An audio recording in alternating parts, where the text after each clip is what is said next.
And we're back. We are good on our end here at the Royce Ayers Show. But what about on your end? How's the video? How's the audio? I just want to make sure everything is crystal clear because for the next 29 minutes and 17 seconds, it's you and me and my good podcast personality friend, Mr. Claudio Trevisan. You got it perfect. Good. Yep. Thanks for having me, Royce. Absolutely. Stay tuned.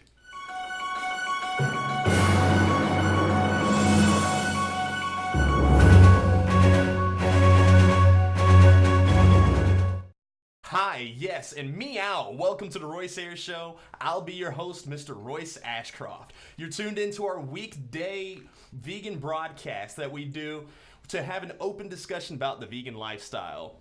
Whether you are new, whether you are transitioning, or whether you've been vegan now for over half a century, we're here to talk about the topics in the vegan community, politics, culture, everything, etc. So I'm here joined today with Mr. Claudio. How's it going, my brother? Fantastic. Thank you. I'm glad that you're here with us, man. Oh, I'm glad to be here. Claudio, how's your day going so far? Pretty good. I haven't eaten anything yet, so I guess that's the closest I'll get to vegan. Man, I'm hoping that by the end of this broadcast, that you'll kind of consider it, that you'll kind of understand a little bit more why a lot of us switch to that whole vegan lifestyle and why we live the way that we do. I'm open to it. Yeah, let's hear it. I want to know about you first, though. Like, who is Claudio Trevisan? Let us know.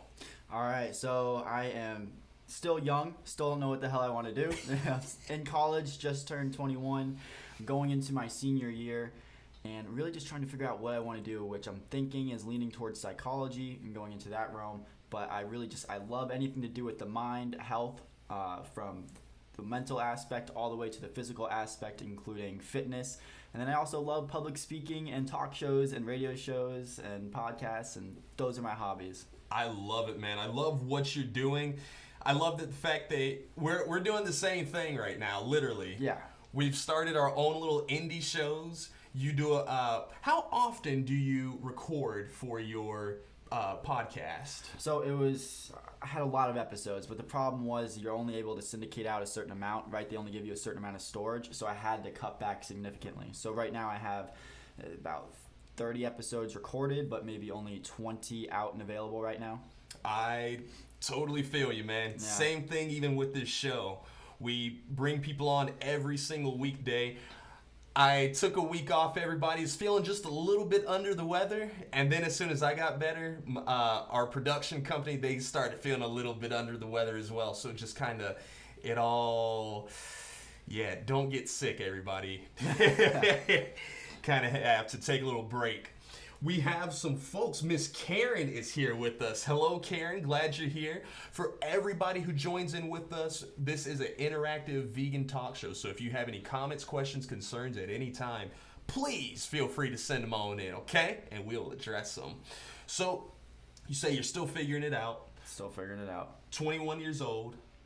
Yes, sir. I remember those days, man. I can say that now. I remember those days. How old are you? You're really like 5 years older than me. Yeah, I'm 25, but you are young, man. Like 21, that was such a long time ago. Yeah, just turned it too. Yeah. Wow. Can finally drink legally now. Dude, those were such great days.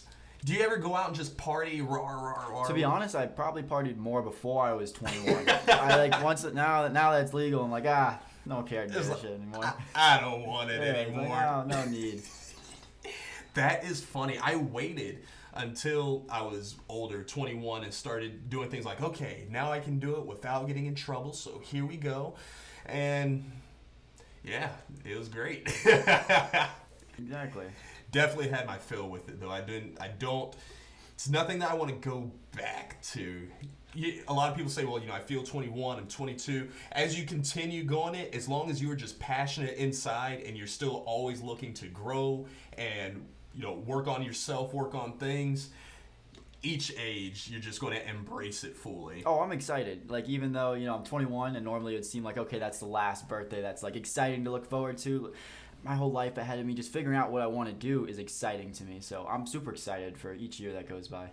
There was a video I was watching on Facebook earlier about life explained as a video game tutorial. Don't know if you've ever seen that I video. haven't, no. Oh man, but it's so funny. The guy, he talks in one of those kind of gamer monotone voices. Yeah, okay. And then he talks about, well, for the first 18 years of your life, it's like this tutorial thing, and you go through this school system where you can you acquire knowledge and all this other stuff. And then the thing that sucks about the first 18 years of tutorial is that it has nothing to do with the rest of the game. So once you get thrown into year 19, you're just kind of, what is life? Taxes? What? Yeah. Yeah, you nailed it, exactly. Yeah. I was in the same thing whenever I was in college. I was still figuring it out while in college. That's actually... That's what college is for, or should be for. Yes. Ideally. A lot of people, they'll assume that because you're in college that you're working towards this, you already know what it is. No, not quite. I'm just kind of taking it all in. It's a lot to take in. Yeah, and what I found is the best idea now for me is to pick something, because you don't know exactly what it is, and you can play that hesitancy game where you don't make a choice because you don't know which to choose and you don't want to make the wrong choice. But you really just have to pick something. I think this is the right choice, this is the right area to move into, and then if it's wrong, you can pivot. Yes. But you need to just go in a direction. I heard some quote, I don't remember where it was from, but I loved it. It's like, most people are slow to make decisions but quick to change. But you want to be quick to make decisions and slow to change. So the opposite. That reminds me of how we do this show. We try to make little changes here and there, but on a gradual process. Because whenever I've done things in the past where we just change everything all at once and then it just goes like super fast and we can't figure out why. Yeah. We had such a great formula. How did that fail, guys? But I really, really appreciate our production team on this one. They've just working with us step by step. It's unbelievable. I'm so thankful for everybody who's involved, even the folks who come on to be interviewed. Thank you. Seriously though, for real, because a lot of people, they get nervous or they get scared. Like, Royce, I don't know anything about the vegan lifestyle. I can't come on. Right. And I'm like, we're just here to have an open discussion about it. Which I guess segues me into the $1 million question, everybody. Mr. Claudio, are you vegan yet? I am not vegan, Mr. Royce. Claudio, what's the holdup, man? What's going on? Well, I just don't see vegan right now as a necessary means to hitting my goals. It's just not in that repertoire of achieving my goals. So I know there's a number of reasons why people go vegan, and I just don't have a strong enough reason to commit to the vegan lifestyle. You know, I know that there's a lot of angry vegans who would say, but I would ask them to like just chill, because I was in that same boat. Before I went vegan, I had no desire to go vegan. In fact, one of the young ladies who's out in our studio audience right now, Miss Sylvie, she was the first actual real life vegetarian that I ever spoke to. And while she was talking, all I heard was blah, blah, blah, blah, blah, blah, blah, blah, because I just did not. It just sounded ridiculous to me. I couldn't understand it. I was not. But then later, life was like, hey, you're about to go vegan. Never would have guessed, man. Never would have guessed. Well, I'm familiar with a couple of the different reasons why people go vegan. What have you heard about the lifestyle? Like the reasons why people go vegan, or just how it is? As to why people go vegan. So one is a spiritual side. Decalcifying the pineal gland. I don't remember exactly how to say it. So that's one thing, detoxing the body for health reasons.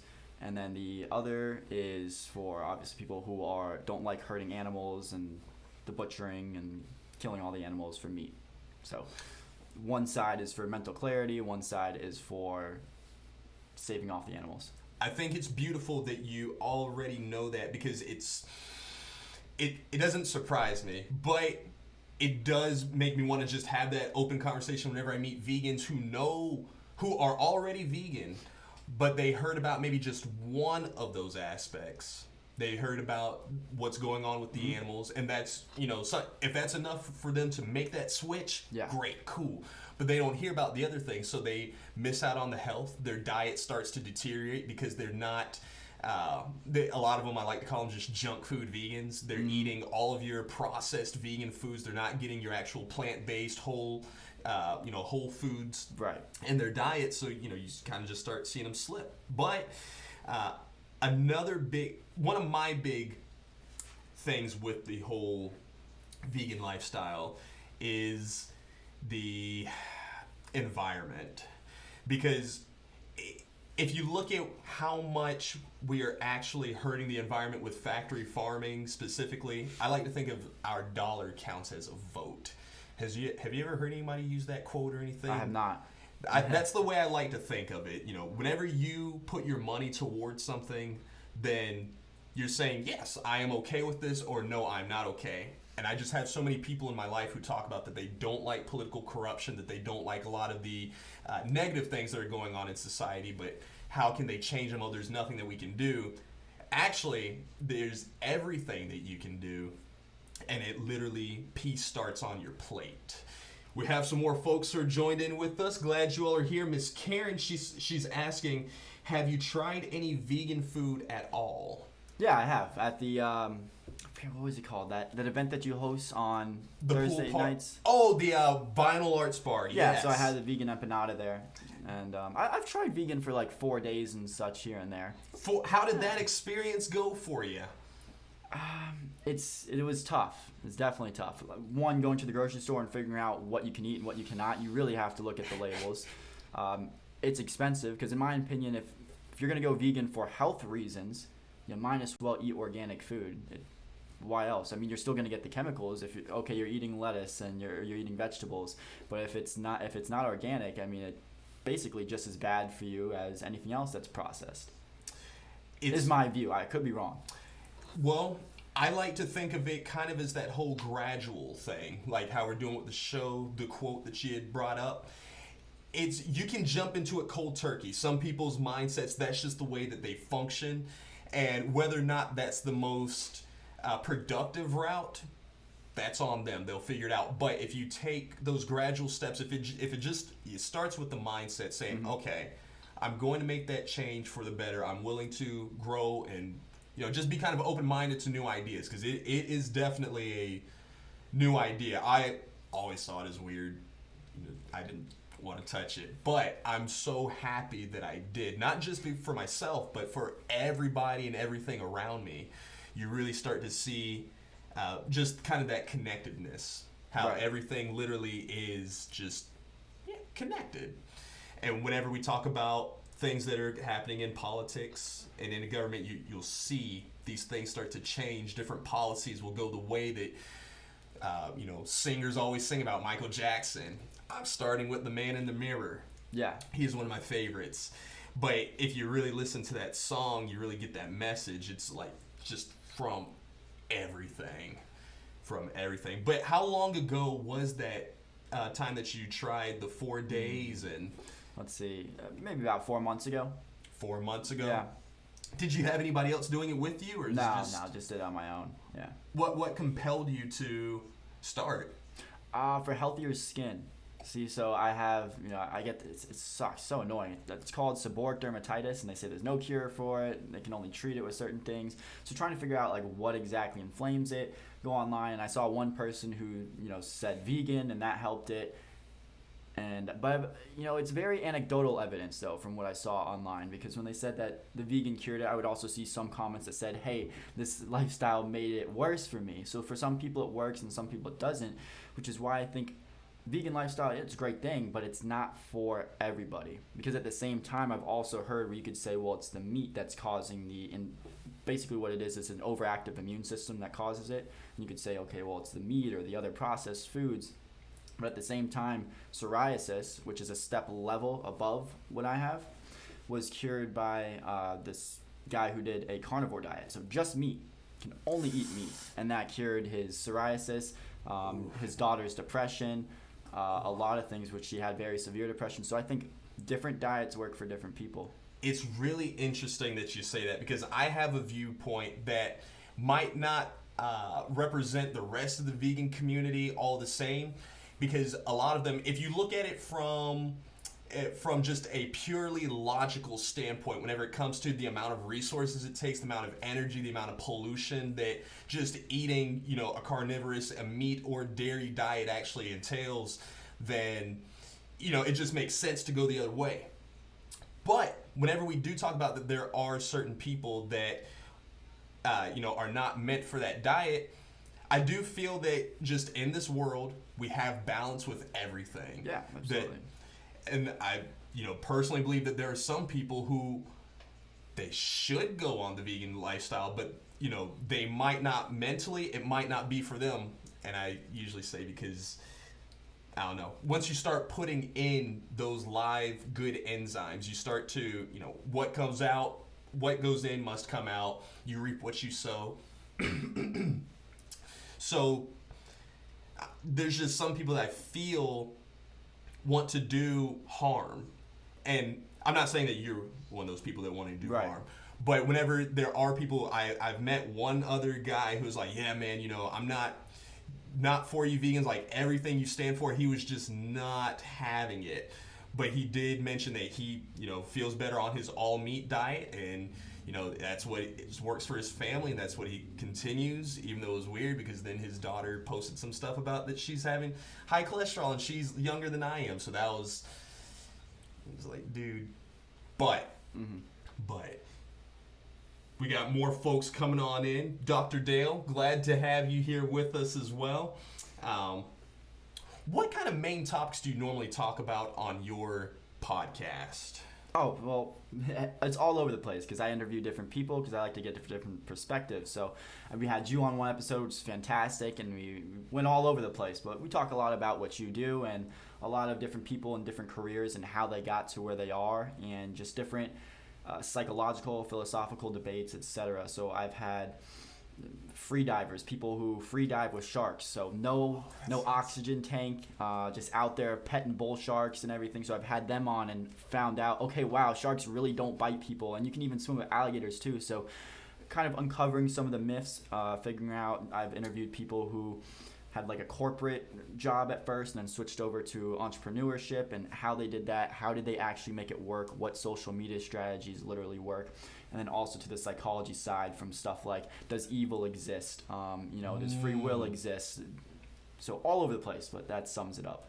I am now curious, what is your perspective on whether or not evil exists and whether or not free will exists? Well, I can't answer that definitively, but I like to say, for the sake of practicality, you need to assume free will exists. In my opinion, because there have been some people who say even though free will doesn't exist, you still have everything that you want, that you can still have responsibility and morals. And I just don't see how that's possible. How you can say I'm responsible for something, which I think their argument is that I'm aware of the consequences of my decisions. But it's, if I don't have free will, what does it matter if I'm aware? If I'm on a roller coaster and it's taking me left and I know it's going to go left, what does that make a difference? I can't decide to go right if I wanted to. Even though it's a very complicated topic, but I think if you don't have free will, you do not have responsibility. You cannot have morals. It's funny, I try to think about the different people who I ask that question or similar questions to whenever they say, oh no, we don't have free will. Everything is already written into place. We're just kind of here enjoying the ride. Even this conversation that we're having right now is just part of that ride. I didn't have to make it happen. It just happened. It feels like that there's kind of like a defeated mentality behind it in a way. There definitely is. Well, one thing that we have to make clear is that most people nowadays who say free will doesn't exist are not fatalists. They're not saying that if you sit back and do nothing, that if you're destined to become president of the United States, it's going to happen. They're just saying that what's already predetermined are things like your genetics, your personality. Why are you interested in talk shows? Why are you interested in public speaking? Like, where did these things come from? You didn't get to choose those things. And every decision that comes back to it, right? You can even go and, because I studied serial killers and tried to figure out where did they come from, and you start to realize, okay, it's some of their personalities, their genetics mixed with their upbringing, and a lot of things that we didn't always have control over. So that's where the argument comes from: does free will not exist? And it makes logical sense if you go down that rabbit hole, but then when you try to live your life, it's just not practical because you lose meaning in life, and you have to act as if free will exists, otherwise you become nihilistic, and you lose all the positive attributes of life, but you're stuck with all the negative ones. So I think you need to, even though maybe it's more of a metaphysical understanding of if free will exists and not a scientific based understanding, but you need to, for practical reasons, free will must exist. That's such a good way to put it. Great way to sum it up. It's very confusing. I might not have summed it up perfectly, but it's hard to understand. I don't know if you all got where he was coming from. Let me know. But I feel as though what you're saying is that you kind of got to walk with it with that balance that, there can be quite possibly this predetermined thing that we didn't really have any control over. Like, I didn't know that I was destined to be a game show host whenever I first jumped out the womb, but my life has literally been set up for me to go down that route. Well, you can even just look at it as to why does anyone make any decision? It's okay. So let's say Saddam Hussein, somebody horrible. Well, if you had their exact same genetics, their exact same personality, which personality it's born into you, it's like traits, and then you have their exact same parents, and you have their exact same upbringing, and you have the exact same conversations they have, and if you have everything the same that they have, why would you be any different? You wouldn't. That's a really good point, and that's usually where I'll try to tie in, and because we'll look at the whole vegan lifestyle, we'll look at eating animals and kind of what we're doing to the environment as well. This is just kind of what's happening. This is just the way it's meant to be, but that's because we are who we are. We've grown up in this society where that's okay. 100 years ago, people grew up in a society where they would see me and go like, "Ha, you're mine," and that was just okay. But we look at that behavior now, we're like, wow, how could people have treated other beings like that? I could never do that. Right. But we are doing that. We are literally doing that to other beings, whether we feel that they're inferior or not. Back then, they saw us as inferior, and now we're saying, well, because that animal, I can't communicate with it, I can't speak English to it, it doesn't create buildings, it doesn't give my life any extra value other than the taste, because that's literally all it is. It's just the taste. It's not the nutritional value. Seeing as a plant-based lifestyle is healthier in the long run for you when done properly, and that's something we've been talking about quite a bit on this show as well too, because some people, they'll go vegan, but they're the Oreo vegans. Right. Obviously, You have to eat healthy if you're going to go vegan. And this is anecdotal evidence, which I'm about to share. But as far as the all-meat diet, the reason why someone might say, okay, killing an animal sucks, not good, not moralist, shouldn't do it. Okay, that's one argument that you can make. And the only benefits that you get from it are taste. But for some people, I do believe that there are health benefits to it and that they would have negative health benefits going to a vegan diet. So this lady, for example, which everyone can look up, it's on YouTube. Just type in Michaela Peterson interview. I believe it's spelled like Mikh. One of the weird spelling Michaela. Not easy. But type that in and you can find out about her diet, where before she had severe depression, really bad arthritis. She was on medication, like all these things. She had horrible skin problems that were acting out. And she was just trying everything. Nothing was working. So she even resorted to her diet, not for depression or anything though, just for her skin problems. And then her skin problems started to go away after she was on this diet for a month. But it was a keto diet. It wasn't purely just meat. She was still eating vegetables, so she still had that side. But then all of a sudden, when she got pregnant, it stopped working. So then she decided, okay, let me take away some more things and see what else I can be left with. And then when she took away the vegetables and she was just eating meat, her depression even went away, and she feels amazingly better. And her father, she tried to get on the same diet too, who said, I don't feel much better until they took away the vegetables. And when it was just meat, they felt completely different. That's really interesting. And you can listen to their interviews fully online, and there's no science to back it up and say, okay, this is healthy in the long run, because of course a lot of questions come up to where do they get their vitamins and minerals. But from an anecdotal state of evidence, I mean, it's pretty interesting, because vegetables to them would be detrimental. And then you'd say, what do you do about the animals? Well, I mean, animals, there are other animals who kill other animals for food, for nutrition, because they have to. And that's one thing that's okay. Obviously, I'm not okay with necessarily the way that they treat them in the farms. I think hunting is actually probably even a little more humane than that, and would be the better route to go than that. I felt the same way about hunting whenever I first went vegan, that, hey, well, we do it to survive, and we've been doing it for hundreds of years. It's just kind of what's been going on. But really looking at, okay,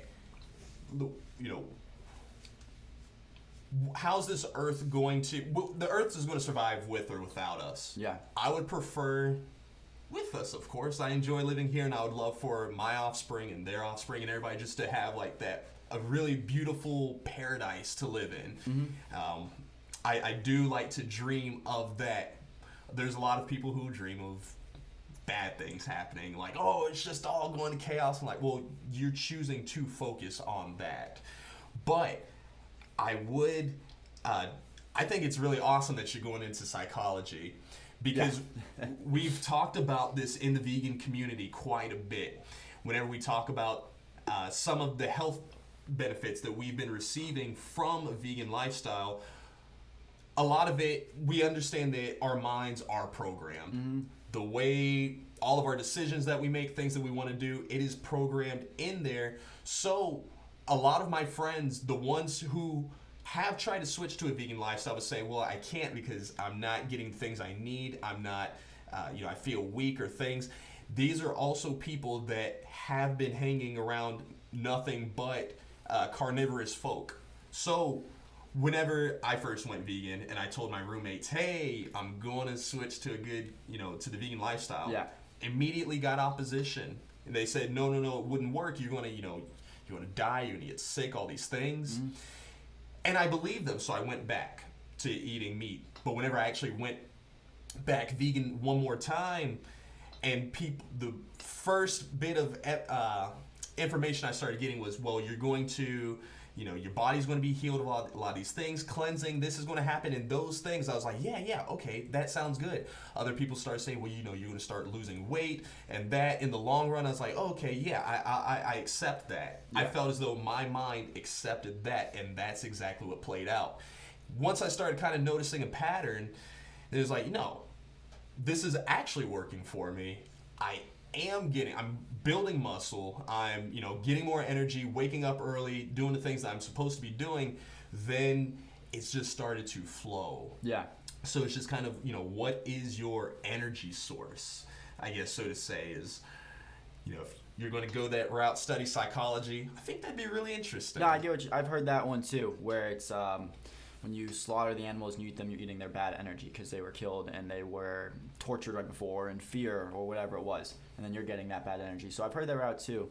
And I don't deny at all that some people get great benefits from eating the vegan lifestyle. I just don't think that everyone is designed for the vegan lifestyle. That's the way I'd put it. I got you. I do hope that as more information continues to come out there, there's this one documentary that's about to come out, James Cameron. He's going to release it, The Game Changers. Mm-hmm. Literally shows for athletes across the board, whether they're weightlifting, whether they're a soccer player, ballerina, whatever, it doesn't matter, that literally a whole foods plant-based, if you're looking at it from minerals, protein, everything that people always bring up, that it is hands down just that best diet for you. You can eat meat. Like, you can put certain gas in your car, but are you going to put the good fuel or the better fuel? And, it just kind of, it comes down to that. I just don't know if it's better fuel, though, for everyone. I think some people, meat is a better fuel for them. I think their bodies are designed that way. I've had some scientists back in Tallahassee tell me that same thing. I'm not sure why he's not feeling it, especially as being a scientist and seeing what it's doing to climate change as far as just a lot of factory farm and just deforestation. But I do hope that more, I guess people try to jump on that a little bit more, learn. Yeah. I mean, I'll try. I definitely would be open to trying both for my own experience and see what happens. So a month of just the carnivore diet and then a month of the vegan diet and see if I notice any difference. But either way, whichever one works for me doesn't mean anything for the population as a whole. There needs to be studies done to see if there really is one that's superior to the other. If you do that, can we please bring you back on the show and talk about how that goes? Because that would be so freaking interesting. We definitely could do that. Claudio, I appreciate you for coming on in with us today. Oh, thank you for having me. Thank you, and thank you all for being here with me as well. It means a lot that you all come and join us each and every single day. I would love to have the opportunity to interview you all. So if you are up to have that open discussion about the vegan lifestyle, then please send our Facebook page a message and we'll be right with you. I'm looking forward to seeing you all tomorrow, same time, same place. Royce Ashcroft signing out.